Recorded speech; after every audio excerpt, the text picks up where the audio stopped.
Hello my dear students, आप सभी बच्चों का बेटा हमारे YouTube channel physics bye Imran sir में आप सभी बच्चों का मोस्ट वेलकम है।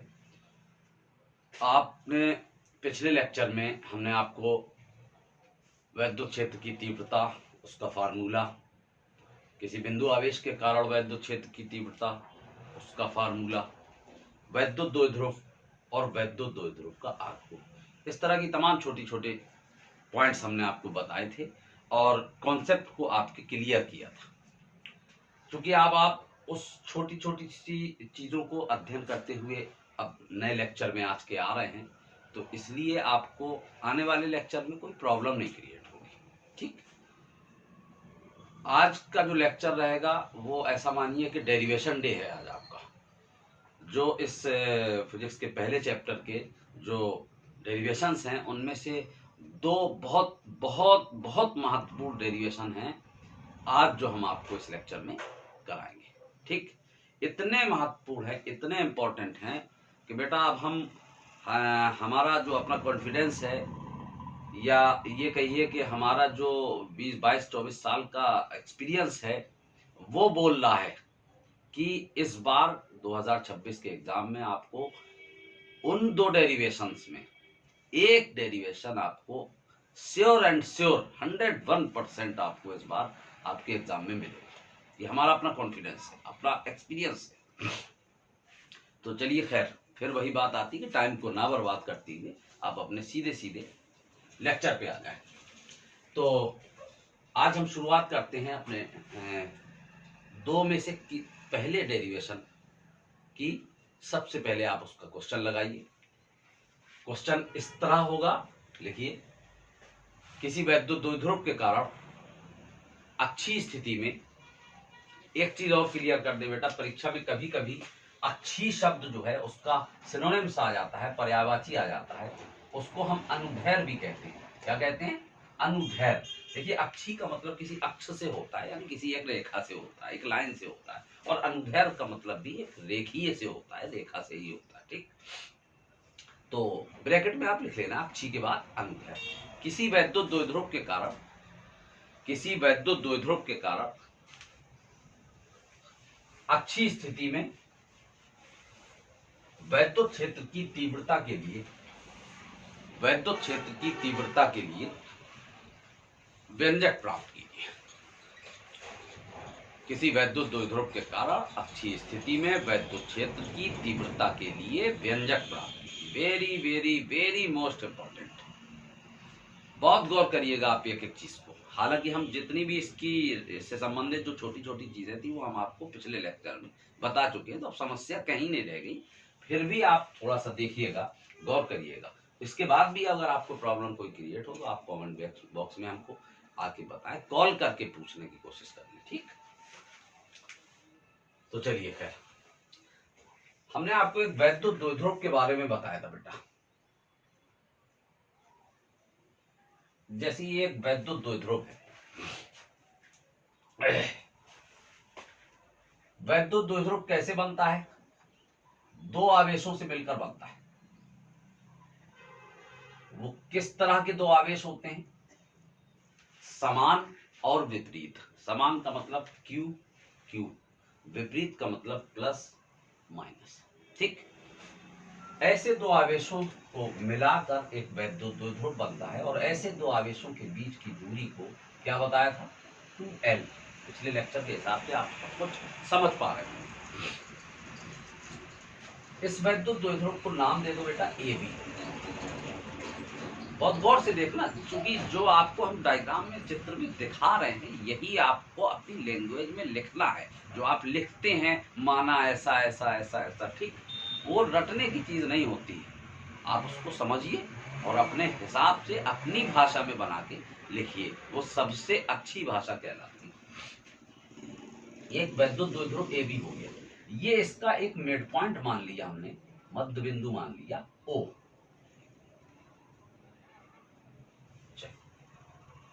अच्छा, अगर ये मध्य बिंदु है और ये पूरी दूरी 2L है, तो बेटा इसके इस तरफ आधी हो जाएगी जिसको हम L कहेंगे, और आधी इस तरफ हो जाएगी वो भी L होगी। तो पूरी दूरी 2l है, 2l की आधी दूरी l इस तरफ हो गई और आधी इस तरफ हो गई, ये मध्य बिंदु। और मध्य बिंदु से हमने मध्य बिंदु से r दूरी पर चले गए इसी अक्ष पे, क्योंकि आपका व्यंजक है अक्षीय स्थिति में वैद्युत क्षेत्र की तीव्रता का व्यंजक, तो हम इसी अक्ष पे चले गए, यानी इसी लाइन पे आगे बढ़ गए। कितनी दूरी तक बढ़ गए, मान लीजिए थोड़ी देर के लिए यहां से यहां तक की दूरी r है। कितनी है बेटा, r, और इस बिंदु को हमने मान लिया c। इसी बिंदु c पर हमें वैद्युत क्षेत्र की तीव्रता ज्ञात करना है। अच्छा, अब आप एक बात समझिए, हमने आपको वैद्युत क्षेत्र की डायरेक्शन के बारे में बताया था कि अगर धन आवेश है तो धन से दूर, और ऋण आवेश है तो ऋण की ओर। जैसे ये आवेश है +q, इसकी तीव्रता हम E1 मान लें, ये आवेश है -q, इसकी तीव्रता E2 मान लें। तो अगर हमें इस बिंदु पर तीव्रता ज्ञात करना है तो इसी बिंदु पर खड़े होकर हम उसका डायरेक्शन चेक करेंगे। तो इसकी तीव्रता E1 का डायरेक्शन क्या होगा, धन आवेश है ना, +q है, तो E1 का डायरेक्शन क्या होगा, धन से दूर। तो E1 कहाँ जाएगा, धन से दूर। अगर ऐसे एरो लगाएंगे तो ये धन की ओर जा रहा, ऐसे लगाएंगे, ऐसे धन से दूर, और अगर ऐसे लगा दिया तो ये धन की ओर हो जाएगा, ऐसे लगाएंगे, ये हो गया E1। इसकी तीव्रता हम E2 मान लें, तो बेटा ये ऋण आवेश है, तो इसकी तीव्रता का डायरेक्शन कहाँ होगा, ऋण की ओर कहते हैं ना, तो ऋण की ओर। अब ऋण की ओर ऐसे तो जाएगा, ऐसे, तभी तो ऋण की ओर होगा। तो इसकी तीव्रता E2 की दिशा कहाँ होगी, ऋण की ओर, ये आपका ऋण की ओर। तो E1 वहां धन से दूर और E2 ऋण की ओर। अगर हम देखें कि दोनों तीव्रताएं एक दूसरे के अपोजिट डायरेक्शन में हैं, एक एक पॉइंट को समझने की कोशिश करो बेटा, दोनों एक दूसरे की विपरीत दिशाओं में, तो जब हम बिंदु C पर परिणामी तीव्रता निकालेंगे तो घटा के निकालेंगे। बताया था आपको, जब एक ही दिशा में हो तो जोड़ के निकालते हैं, विपरीत दिशा में हो तो घटा के निकालते हैं। ठीक, किससे किसको घटाना, बड़े से छोटे को घटाना। चलिए, आपने अगर इस चित्र को समझा तो बस बेटा यही सब कुछ बना के आप लिख दीजिएगा। क्या लिखेंगे आप उसको सुनिए। माना एक वैद्युत द्विध्रुव AB जो दो आवेशों +q और -q से मिलकर बना है, जिनके बीच की दूरी 2l है। इसके मध्य बिंदु O से r दूरी पर स्थित बिंदु C पर अक्षीय स्थिति में वैद्युत क्षेत्र की तीव्रता ज्ञात करना है। सब कुछ बेटा यही दिखाई दे रहा आपको, अगर गौर करोगे तो लिख दोगे, सब कुछ दिख रहा जो लिखना है। फिर से एक बार, माना एक वैद्युत द्विध्रुव AB जो दो आवेशों +q और -q से मिलकर बना है, जिनके बीच की दूरी 2l, इसके मध्य बिंदु O से r दूरी पर स्थित बिंदु C पर अक्षीय स्थिति में वैद्युत क्षेत्र की तीव्रता ज्ञात करना। ओके, चलिए कैसे निकालेंगे वैद्युत क्षेत्र की तीव्रता। तो पहले हम निकालें +q आवेश के कारण तीव्रता को, E1 को, अब फिर निकालें -q आवेश के कारण तीव्रता E2 को। ठीक, चलिए +q आवेश के कारण, +q आवेश के कारण तीव्रता,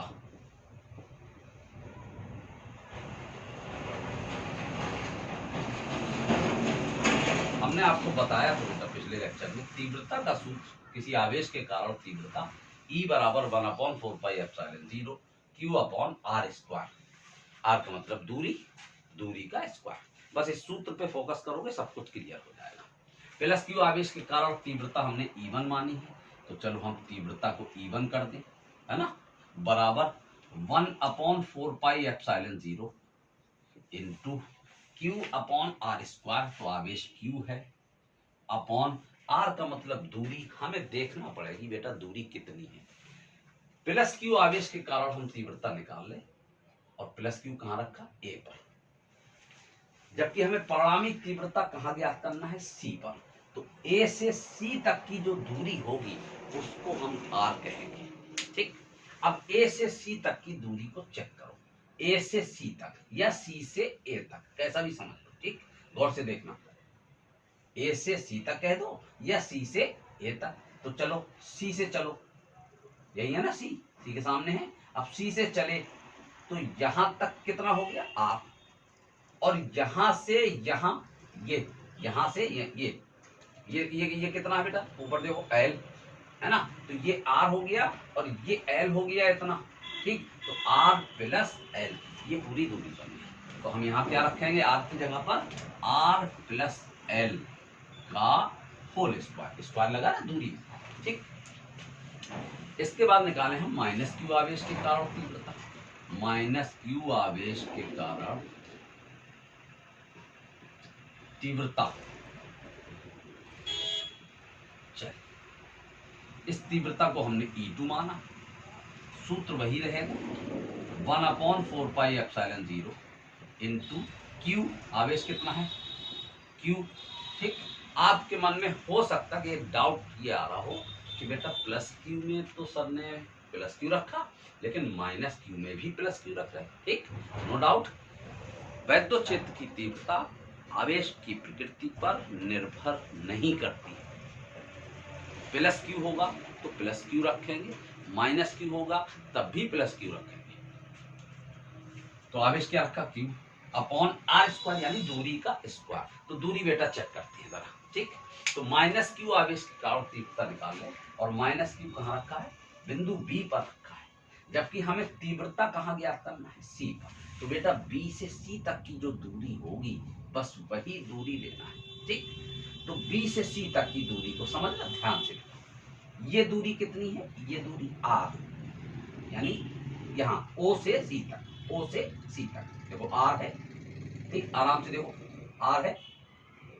अब अच्छा ये कितनी है, ये एल है। तो आर से एल को घटा दो, ये आ जाएगा। ठीक, तो ये दूरी कितनी बनी, आर माइनस एल। अच्छा स्क्वायर लगा होता ना, स्क्वायर, ये आपकी दोनों तीव्रताएं आ गई, इसको हटा दें। अब हम बिंदु सी पर निकालेंगे परिणामी तीव्रता। बिंदु सी पर परिणामी तीव्रता। चलो बेटा, परिणामी तीव्रता के बारे में हमने आपको बताया था कि अगर दोनों तीव्रताएं विपरीत दिशा में है, यहाँ पे दोनों विपरीत दिशा में ना, E1 यहाँ है, E2 यहाँ है, विपरीत दिशा में है, तो परिणामी तीव्रता हम घटा के निकालेंगे। अब किससे किसको घटाना है, E1 से E2 या E2 से E1। तो बड़ा देख लो कौन है, उससे छोटे को घटाना। अब हम कैसे पहचानेंगे कि E1 बड़ा या E2 बड़ा, बेटा तीव्रता जो है दूरी, ये दूरी होती ना, तीव्रता दूरी के व्युत्क्रमानुपाती है। क्लियर हो गया कि दूरी जिसकी कम होगी तीव्रता उसकी ज्यादा होगी। अब आप ये देखिए, ये दूरी है आर प्लस है और ये दूरी है आर माइनस है, तो बिल्कुल साफ साफ दिखाई दे रहा भाई, ये आर प्लस एल है, ये आर माइनस एल है। इसका मतलब ये दूरी ज्यादा है और ये दूरी कम है। जब ये दूरी कम है तो इसकी तीव्रता ज्यादा होगी और इसकी तीव्रता कम होगी। ठीक, तो बड़े से छोटे को घटा दीजिए। E बराबर क्या हो गया, E2 minus E1।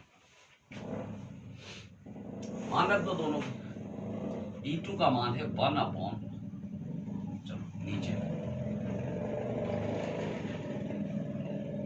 1/4πε0 Q upon R minus L का होल स्क्वायर, माइनस E1 का मान 1/4πε0 Q upon R plus L का होल स्क्वायर।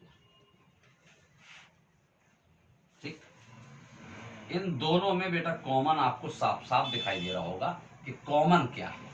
तो 1/4πε0 इंटू क्यू, दोनों में कॉमन, इतना कॉमन निकाल लो, जो बचा वो लिख दो। इतना कॉमन निकालने के बाद क्या बचा, 1/r माइनस एल का whole square minus 1/r plus L का होल स्क्वायर। आगे बढ़े, चलिए यार, ई बराबर 1/4πε0 इंटू क्यू, कॉमन ले लिया। कॉमन लेने के बाद आपका ये जो बचा, इसमें दोनों में आप एलसीएम ले लीजिए, ठीक। r माइनस एल का whole square into R plus L का होल स्क्वायर, ये हमने एलसीएम, ठीक। एलसीएम लिया तो इससे ये कैंसिल हो जाएगा, ये बचेगा, इसका 1 में ऊपर गुणा होगा, एलसीएम तो जानते होंगे। तो यहाँ ऊपर क्या आएगा बेटा, r प्लस एल का होल स्क्वायर माइनस, अब इससे ये कैंसिल होगा तो ये बचेगा, इसका 1 में ऊपर गुणा होगा तो r माइनस एल का होल स्क्वायर। इतना ई बराबर 1/4πε0 इंटू क्यू।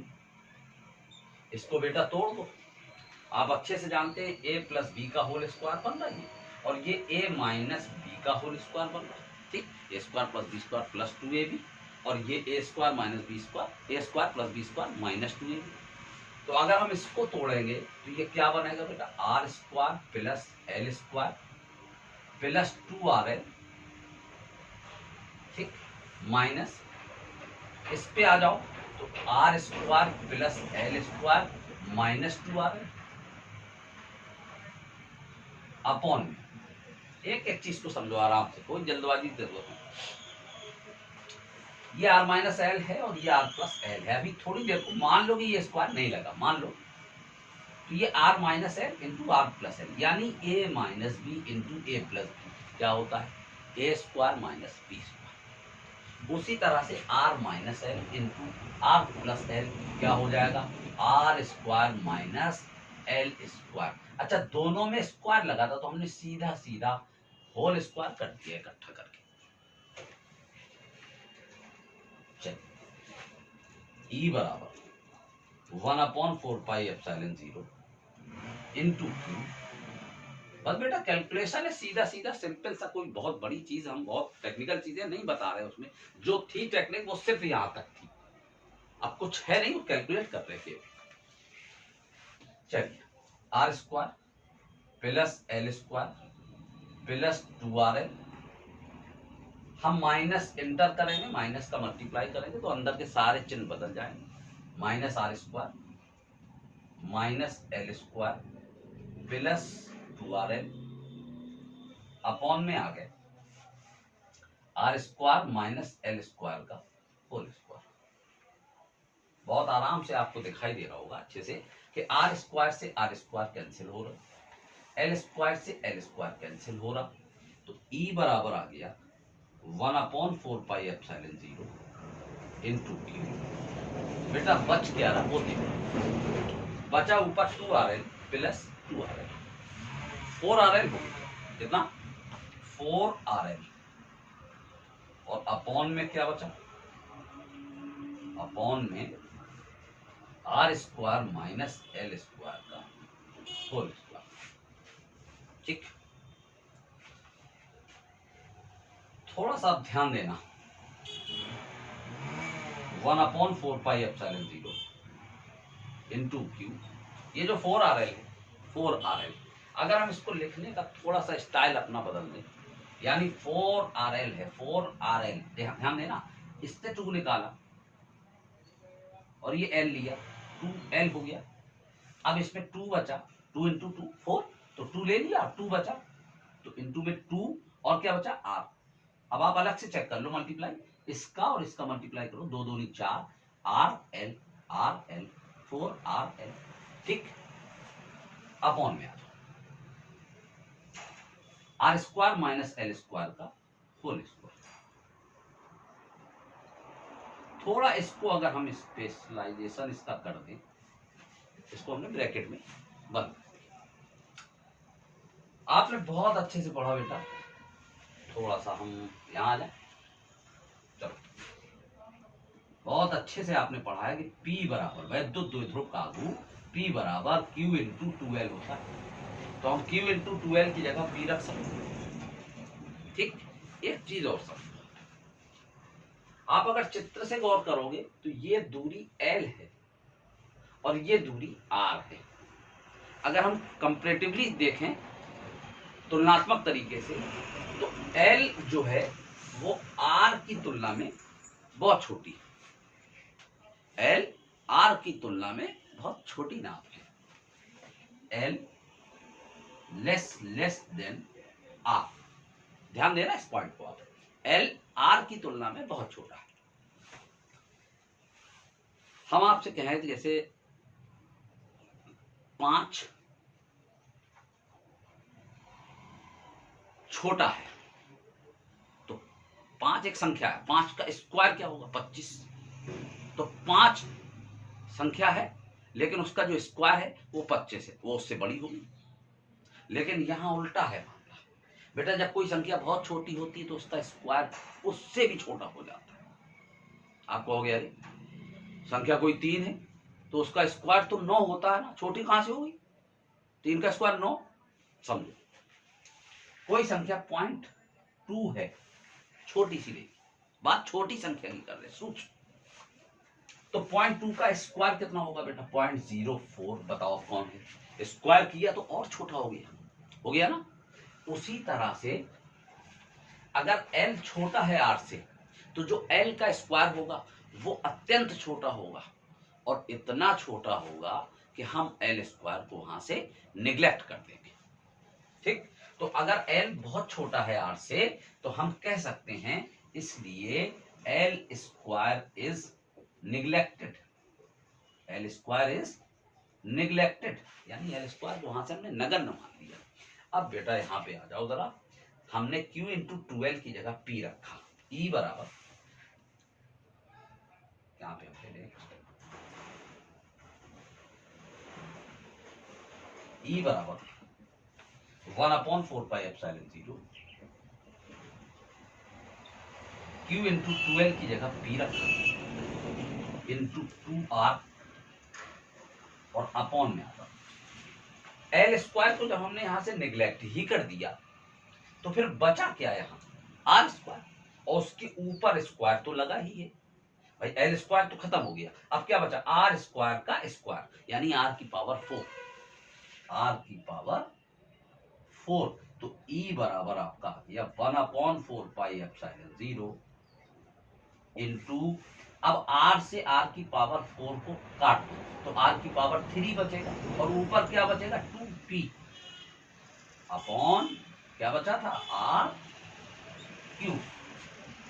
ये होता है बेटा अच्छी स्थिति में वैद्युत क्षेत्र की तीव्रता का व्यंजक E बराबर 1/4πε0 इंटू 2P अपॉन R3।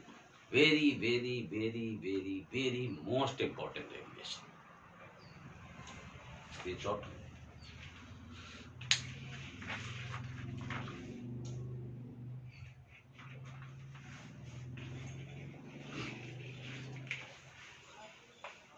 चलिए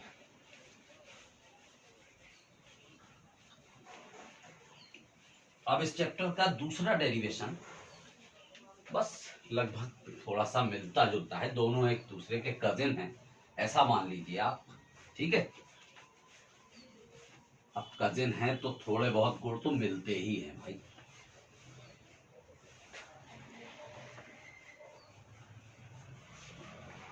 अगर आप इसको समझ गए हैं तो उसको समझने में बहुत ज्यादा प्रॉब्लम नहीं होगी। ठीक, चलिए क्वेश्चन लगाइए आप। बस वो अच्छी स्थिति में था और ये निरक्षी स्थिति में है। क्वेश्चन सेम, क्वेश्चन एकदम सेम। ठीक, क्वेश्चन लिखिए।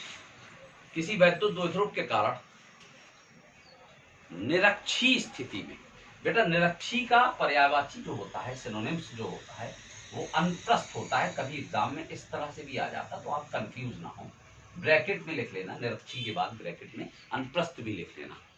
किसी वैद्युत द्विध्रुव के कारण निरक्षी स्थिति में वैद्युत क्षेत्र की तीव्रता के लिए व्यंजक प्राप्त कीजिए। वैद्युत क्षेत्र की तीव्रता के लिए व्यंजक प्राप्त कीजिए। ये थोड़ा सा उल्टा है, थोड़ा सा। कोशिश करना आप, हम जो डायग्राम में आपको समझा रहे हैं बस समझो वही, सब कुछ वही है। अगर आप उसको पकड़ गए तो डेरिवेशन में तो कुछ है ही नहीं। ध्यान दें, ये हमने एक वैद्युत द्विध्रुव लिया, ये,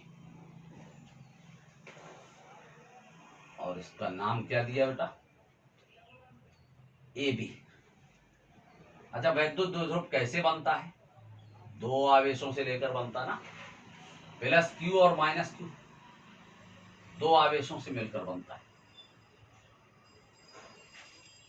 अच्छा, इनके बीच की दूरी क्या कहलाती, 2L, और ये इसका हमने मध्य बिंदु ले लिया O। तो जब ये मध्य बिंदु है तो 2L पूरी दूरी है, आधी इधर हो जाएगी आधी इधर हो जाएगी, तो ये हो गया L और ये भी हो गया L। ठीक, अब हम मध्य बिंदु O से हम R दूरी तक चले जाएं, उसमें गए थे हम अक्षीय स्थिति में, यानी उसी अक्ष पे गए थे, और इसमें हमें निरक्षीय स्थिति में निकालना, तो हम उसी अक्ष पे ना जाके उससे अलग चले जाएं। हम बिंदु O से R दूरी तक, मान लो हम यहां पर आ गए, यहां पर आ गए, कितनी दूरी तक, R। ठीक, और हमने ये एक बिंदु ले लिया C, और इसी बिंदु C पर बेटा हमें निरक्षीय स्थिति में वैद्युत क्षेत्र की तीव्रता ज्ञात करनी।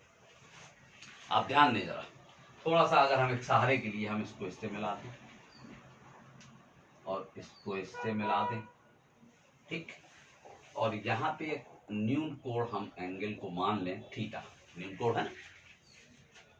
हाँ सुनो, अब क्या लिखना है, माना एक वैद्युत द्विध्रुव AB जो दो आवेशों प्लस Q और माइनस Q से मिलकर बना है, जिनके बीच की दूरी 2L। आप समझ पा रहे होंगे मेरी बात को, क्योंकि पीछे आप लैंग्वेज देख आए। ठीक, माना एक वैद्युत द्विध्रुव AB जो दो आवेशों प्लस Q और माइनस Q से मिलकर बना है, जिनके बीच की दूरी 2L है।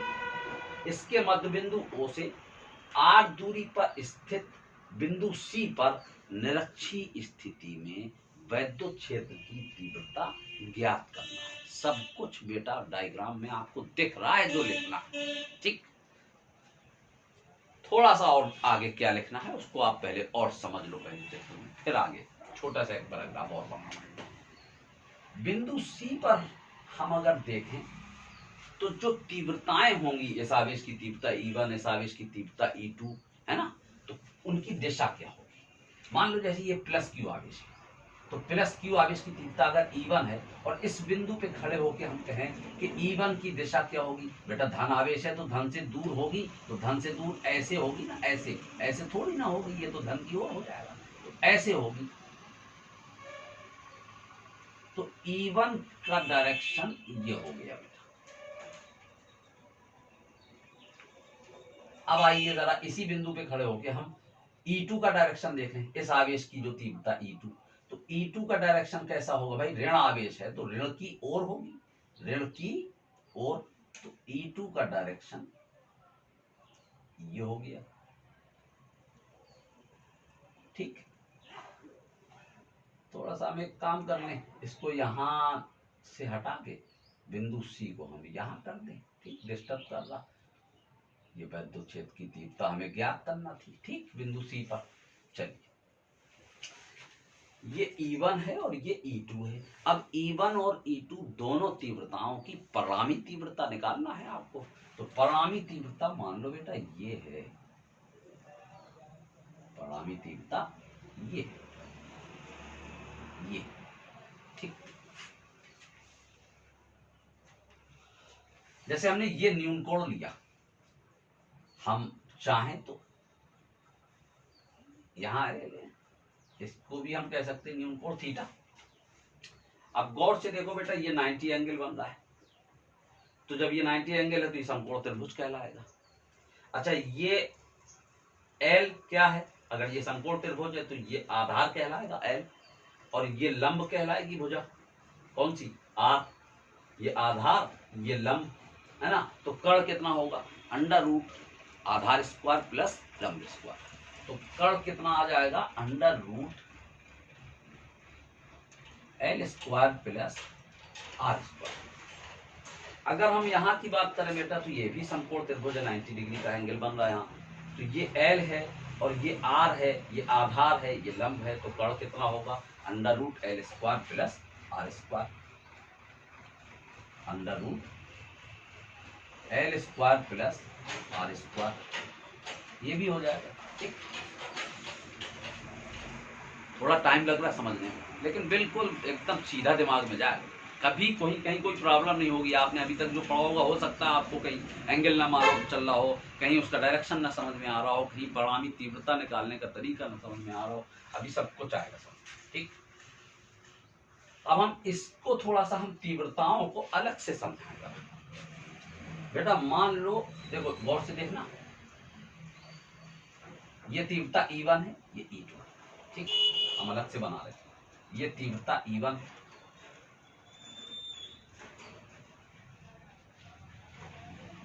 और ये तीव्रता E2 है।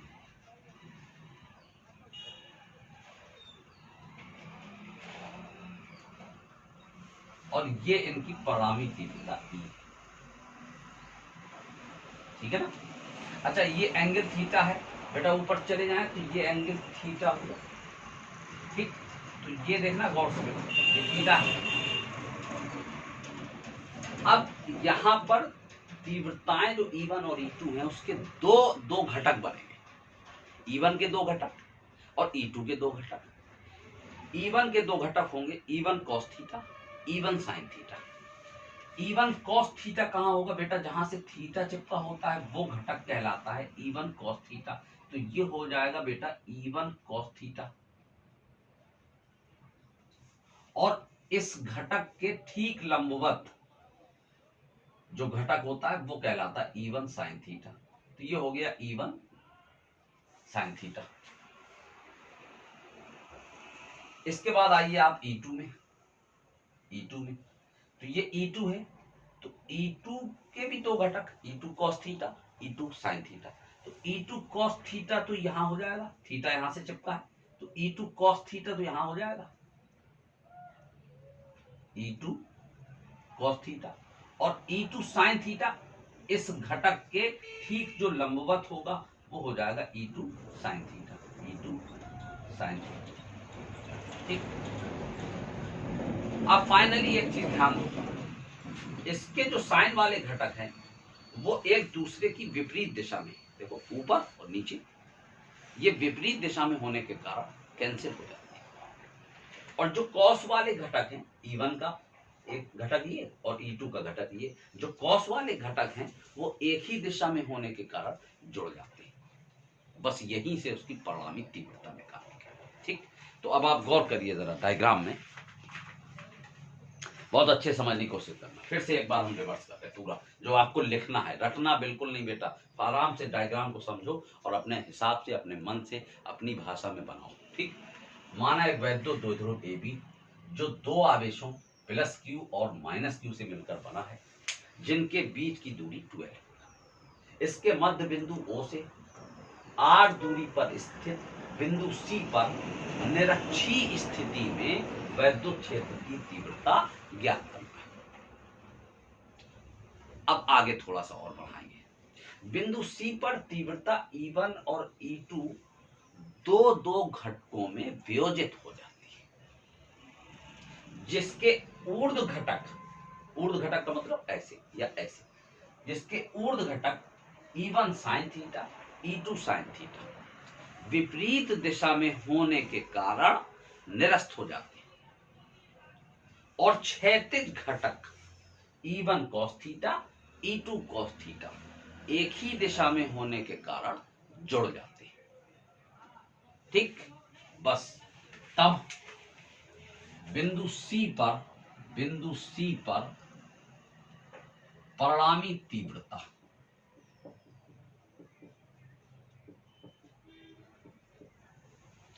E बराबर क्या होगी भाई, E1 sin theta, E2 sin theta ये विपरीत होने के कारण कैंसिल हो गए, और E1 cos theta E2 cos theta एक ही दिशा में होने के कारण जुड़ गए, तो यहीं से तो परिणामी तीव्रता निकलेगी। E बराबर E1 cos theta plus E2 cos theta.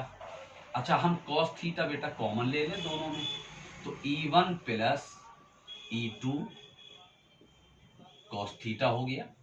समीकरण फर्स्ट मान लो आप।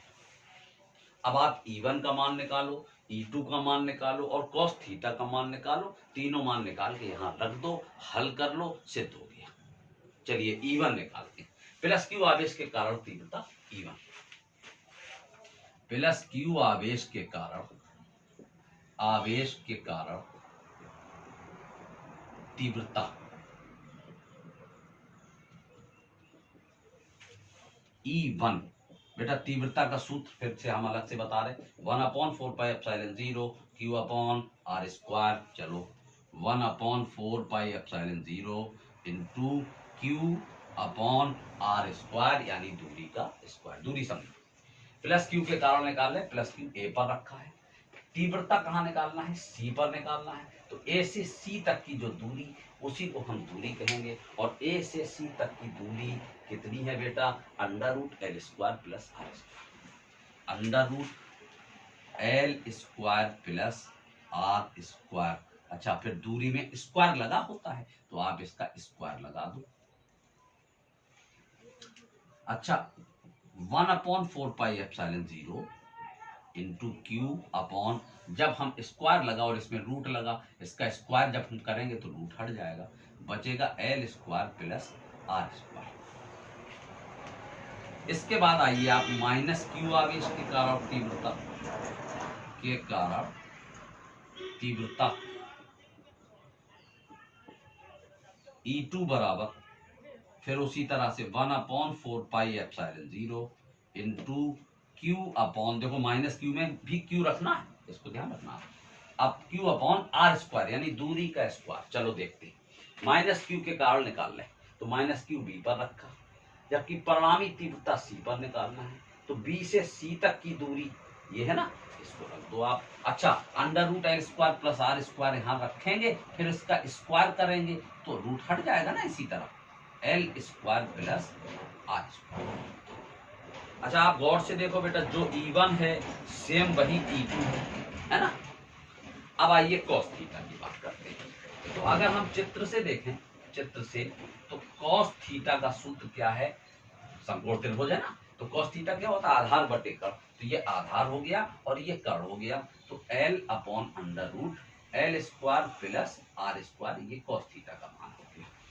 ठीक, तीनों के मान आप समीकरण फर्स्ट में रख दें, E1 का मान, E2 का मान और cos थीटा का मान। समीकरण फर्स्ट में E1 E2 cos थीटा के मान रखने पर E बराबर E1 प्लस E2, E1 है 1/4πε0 Q upon L square plus R square, plus E2 का मान है 1/4πε0 Q upon L square plus R square. अच्छा होगा इसको ब्रैकेट में बंद कर लें बेटा। ठीक, क्या हो गया? ये E1 प्लस E2 हो गया, E1 plus E2 into cos theta. अब cos थीटा का मान L upon √L square plus R square. चलिए E बराबर, अब हम यहां से आ जाते हैं, E बराबर बेटा ये क्या है? देखो गौर से, जो ये है वही ये है, तो जब सेम है, जैसे x प्लस x 2x है ना, x प्लस x 2x, उसी तरह से दिस प्लस दिस 2 दिस हो गया, दिस प्लस दिस 2 दिस। चलिए E बराबर 2 इंटू दिस है ना, 1/4πε0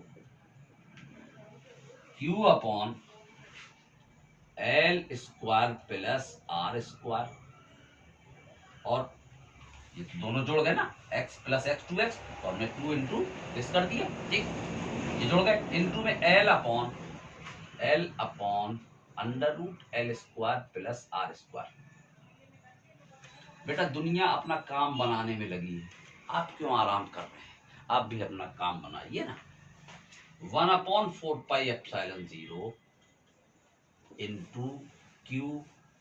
अच्छा, अब आप लोगों के मन में क्या चल रहा, सर जो है 2 भूल गए, 2 को भूल गए लिखना है। अब हम बताएंगे कमेंट बॉक्स में, सर आप 2 लिखना भूल गए हैं। हम बेटा आपका काम चला रहे, गौर करो।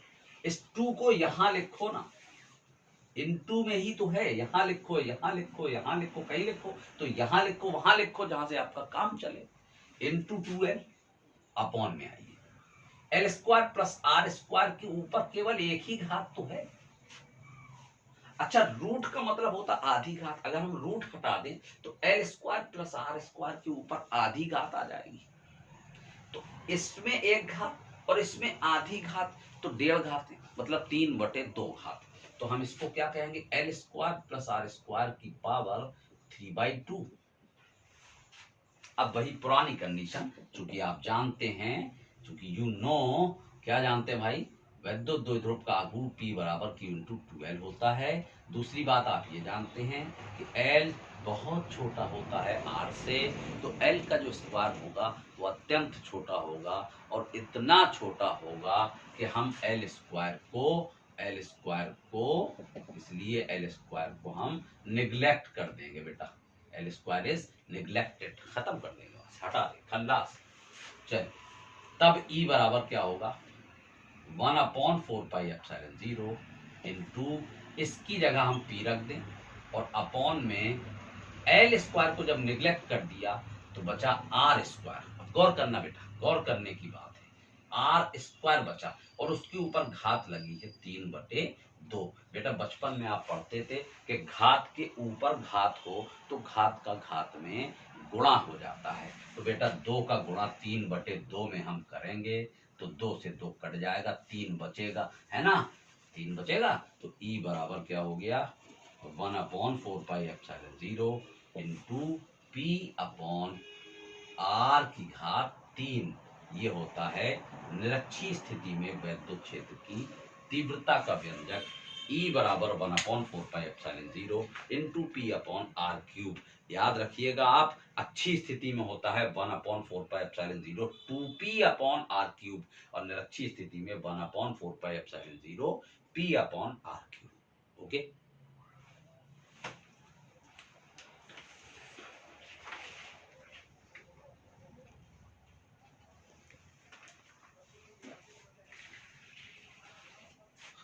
उम्मीद है कि आपको आज के दोनों डेरिवेशन, और बेटा एक बात तो दिमाग से बिल्कुल हटा दीजिएगा कि पता नहीं जितना सर ने कहा है उतना इम्पोर्टेंट है भी या नहीं। एक बात ये बिल्कुल दिमाग से हटा दीजिएगा, बहुत बहुत very very very most important. 2 में से एक श्योर इस बात 2026 में आपके एग्जाम में है, ये यू बिलीव मी, मेरे ऊपर विश्वास रखिए, ठीक। इसको आप प्रिपेयर करिएगा, और जहां कोई प्रॉब्लम आप कमेंट बॉक्स में आप हमें लिख के बताइएगा, हम आपकी प्रॉब्लम को दूर करेंगे, ठीक। चलिए, आज का लेक्चर हम यहीं पर एंड करते हैं। आने वाले नए लेक्चर में, चूंकि आज चैप्टर फिनिश हो गया कॉन्सेप्ट से, डेरिवेशन से, अब आपके आने वाले नए लेक्चर में इसी चैप्टर के हम आपको टॉप 10 न्यूमेरिकल, एकदम सिलेक्टेड, एकदम इंपॉर्टेंट न्यूमेरिकल नेक्स्ट लेक्चर में हम आपको लेके आएंगे। कोशिश करेंगे अच्छे से अच्छे न्यूमेरिकल आप तक पहुंचाने की। तब तक के लिए बेटा बाय।